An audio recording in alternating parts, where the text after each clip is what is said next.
Jumlah korban tewas akibat kebakaran di Los Angeles, Amerika Serikat bertambah menjadi 25 orang. Hingga saat ini, petugas masih berjuang memadamkan api meski terkendala angin kencang. Dikutip dari Washington Post pada Rabu 15 Januari 2025, petugas medis awalnya melaporkan 24 orang tewas. Terbaru, ada satu korban lagi yang menjadikan total kematian akibat kebakaran menjadi 25 jiwa. Pejabat setempat telah memperingatkan bahwa jumlah korban tewas kemungkinan akan bertambah.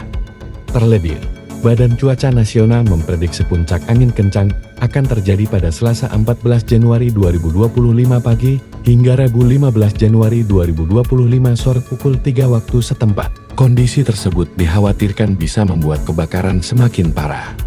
Oleh karena itu, pihak berwenang mengeluarkan peringatan merah untuk sejumlah daerah di Los Angeles dan Ventura.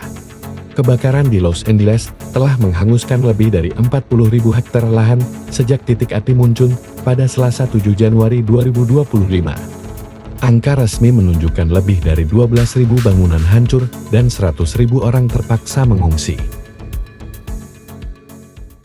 Download Tribun X sekarang, menghadirkan lokal menjadi Indonesia.